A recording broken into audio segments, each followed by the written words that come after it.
change your team. Like to trade? No, I didn't. Thursday for a 20.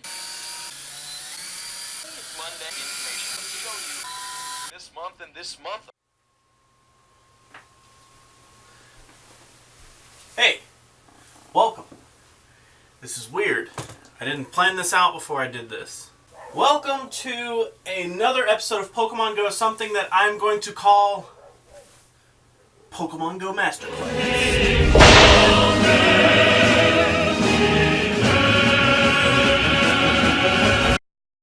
Basically, what I want to accomplish today is we're going to talk a little bit about IVs.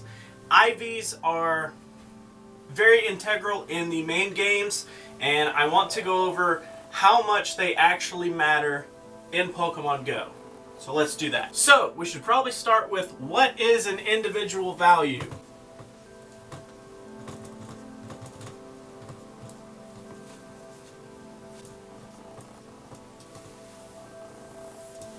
Okay, an individual value is something that is given to a Pokemon at random. In the main games, individual values range from a number of 0 to 31.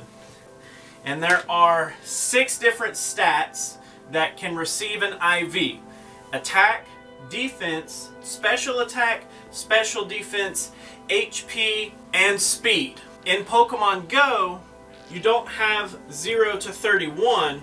It is actually reduced to 0 to 15.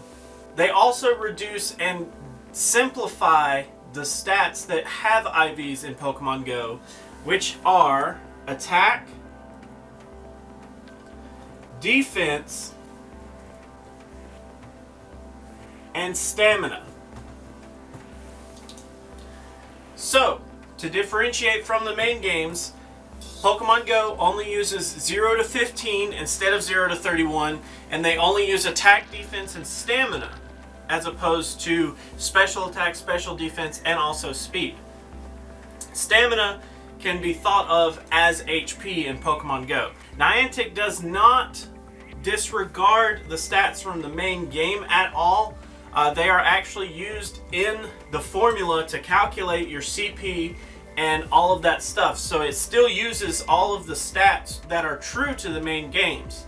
So the best way to think about stat-wise is if a Pokemon is actually good in the main games, it's going to translate pretty well over to this. The exception is abilities. Certain Pokemon like Shedinja is extremely good in the main games because you can type advantage your way out of things, but of course that is all due to his ability Wonder Guard, which is not in Pokemon Go, so he becomes pretty irrelevant. The reason that I wanted to talk about IVs today is because IVs, I've been seeing a lot of questions, are IVs important in Pokemon Go? Yes and no. They are important if the goal of yours inside Pokemon Go is to have and maximize the best possible scenario Pokemon, period. They are not important if your goal is to just complete the Pokedex and play casually and not delve so deep into the situation. They do make up some type of difference whenever it comes down to DPS, whenever it comes down to TDO, and whenever it comes down to your overall CP value. That's what I'm going to try to show you now. Let's take a look at Tyranitar. All of the information that I'm getting comes from the base games, which I am referencing Bulbapedia to get his stats. So, in the main games, Tyranitar has HP of 100 and attack of 134, defense of 110, special attack of 95, special defense of 100, and speed of 61. Why is this important? The way that IVs are handled in the main games is that these IV stats are then added to these base stats. And because in the main game they go all the way up to 31, in theory, you could have a Tyranitar that has an attack stat of 134 plus 31. And every time he gains a level, he's going to gain attack points based off of that IV stat.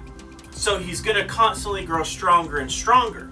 By the time Tyranitar reaches a level 100, it will have the most attack possible, excluding a separate value called EVs, which we're not getting into because they don't pertain to Pokemon Go at all. In Pokemon Go, this is actually mirrored with this type of formula, with a simplified version. The way that Pokemon Go does stats is they actually take the attack and the special attack, and they take the defense and the special defense. They take these stats and they run them through a formula. And speed has actually recently been worked in there to where speed actually gets placed into the attack and speed actually gets placed into the defense as well. If a Pokemon in the main series games has a high base speed stat, then that speed doesn't go wasted in Pokemon Go anymore. It used to not count towards very much, so now they've corrected that to where a speedy Pokemon still gets a speed boost, so to speak. Long story short, which this part isn't technically as important when it comes to IVs, all of these numbers get reduced into two new values called scaled attack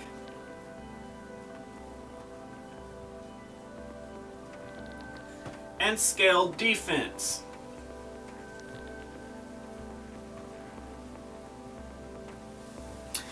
HP is also run through a formula which gives you a new value, base stamina. With these numbers, these new values, these three actually correspond to each IV.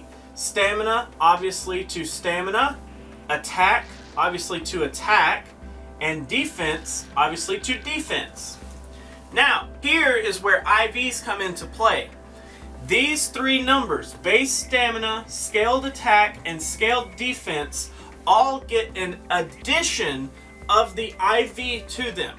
So, if your base stamina is a value and you add 0 to it, you are getting no benefit from your IV. If your defense is added 0, so you get no benefit out of it, your IVs aren't helping you at all.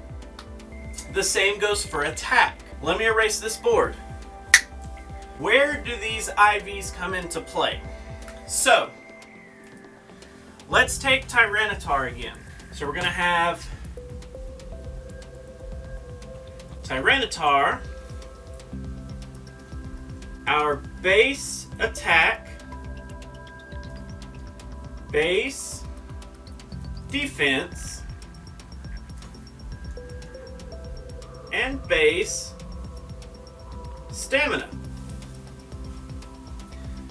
Now, remember, these base stats are not the same base stats from the main games.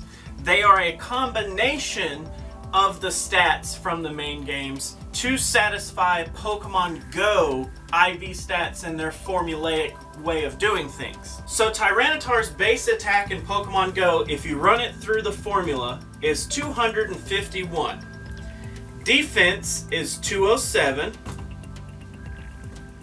And stamina is 225. Let's do a quick calculation on our CP with these numbers. The CP formula is as follows.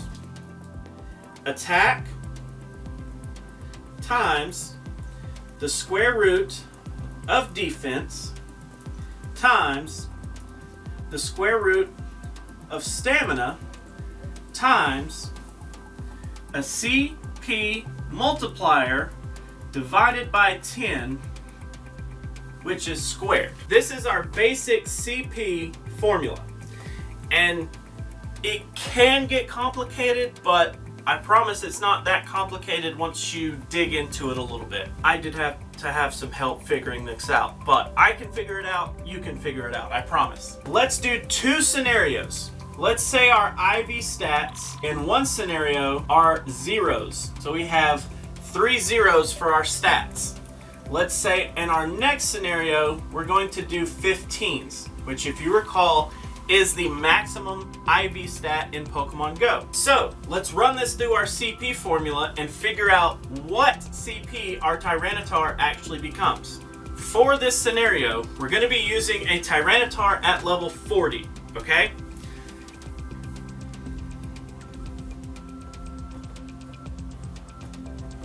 The reason that the level is important is because this CPM right here inside the formula is a number. It actually comes from a database that Niantic holds, and they have the control over it. It's not like it comes from the base game in any way. It doesn't come from that.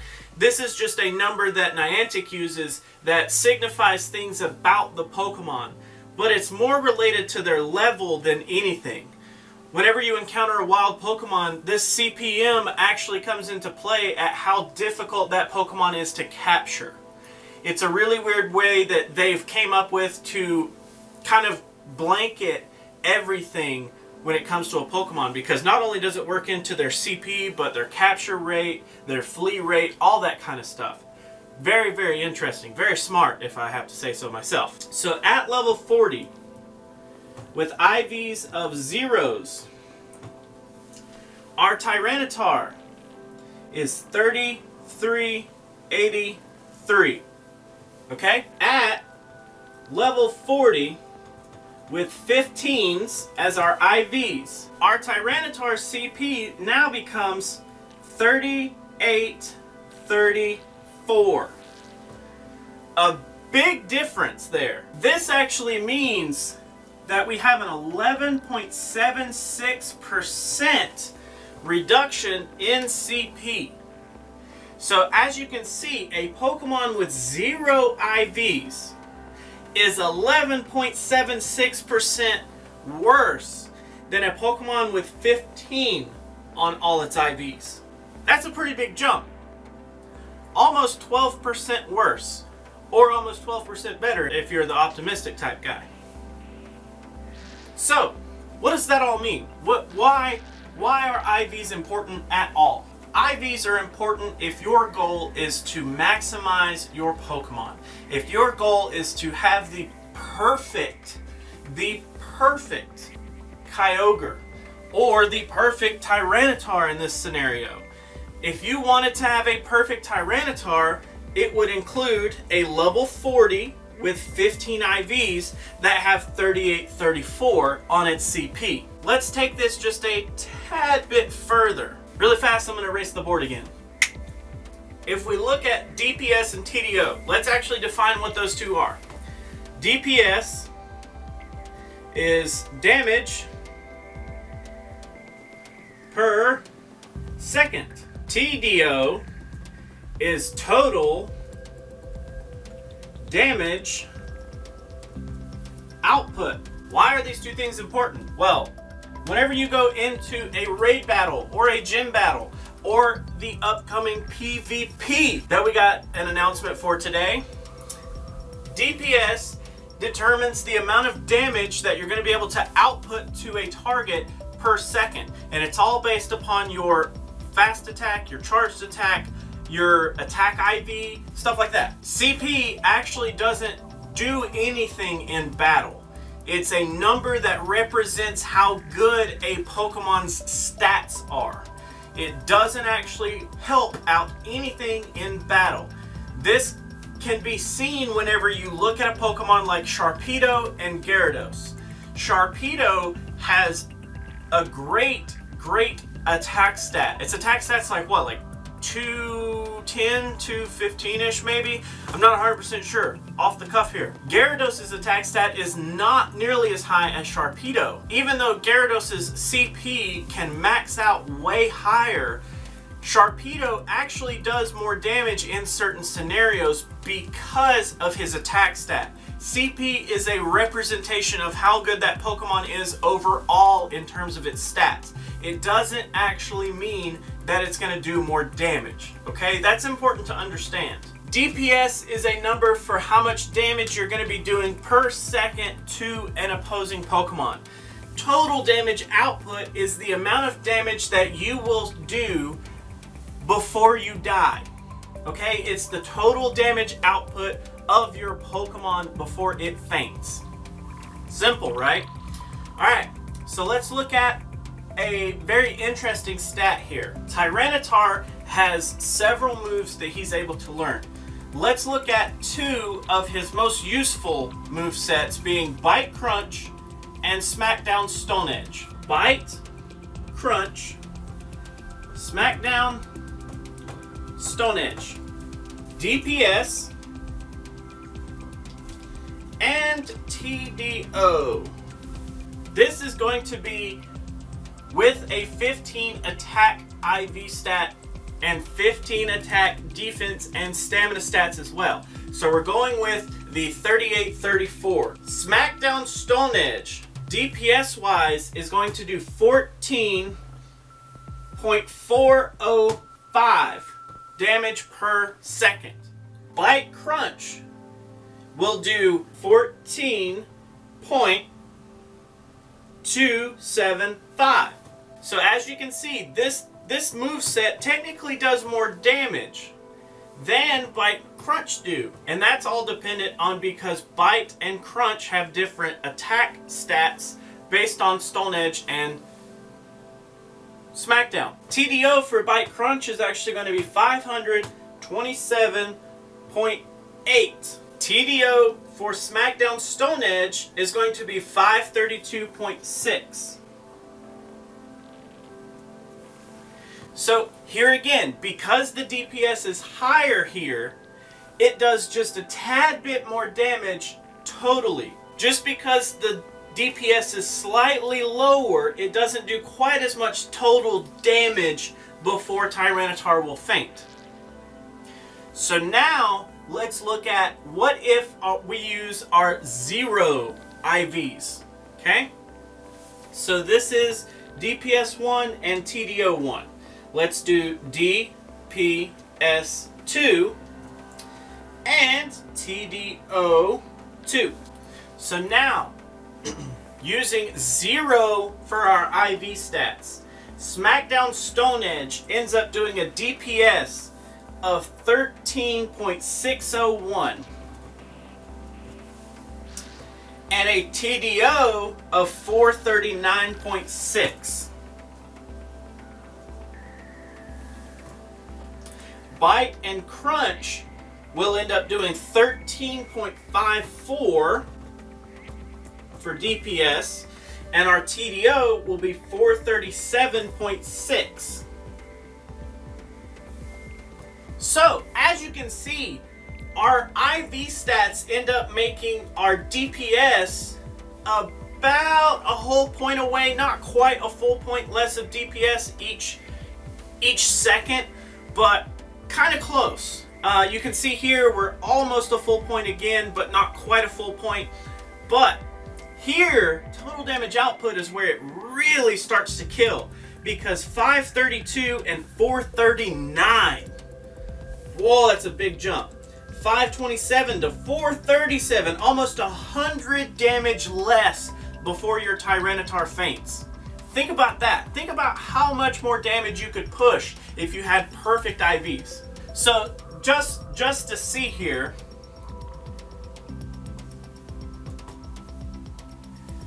between the two DPSs, you have a 5.1% loss in DPS right there.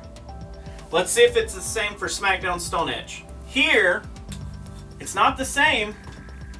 It's close. You end up losing 5.6% if we round, 5.6% DPS. What? That's insane. Now let's look at TDO. In TDO for Bite Crunch, we lose 17%. 17%. And on SmackDown Stone Edge, we lose 17.4, rounded up to 0.5. We lose 17.5% on SmackDown Stone Edge. I mean, that's a lot. That's a lot. So, long story short, the TLDR for IVs is, do they matter? To some people. Should they matter to all people? Not really. I mean, it really just depends on what your ultimate goal is. Whenever it comes to rating, whenever it comes to PvP, this is going to be very important. Very important. Because this means that a TDO of 17.5% is what you're forfeiting by having 0 IVs rather than 15s. I mean, that's a lot. That is a lot of damage that you're forfeiting there.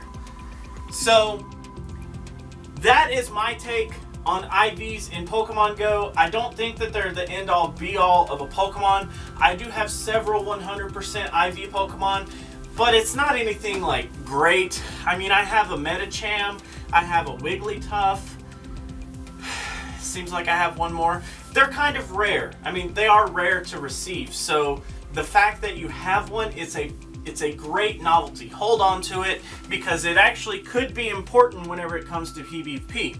It could end up being a great attacker. So that is actually going to be it for today's masterclass, you guys. I do appreciate you guys hanging out and listening to me rant and rave and ramble about some Pokemon IV stats. If this video at all helped you in understanding, then go ahead and hit that like button. If it at all made you even more confused, then go ahead and give me the thumbs down. But whatever it did, let me know what you have to say down in those comments below. I really do appreciate you guys hanging out with me today, and I will see you guys in the next video.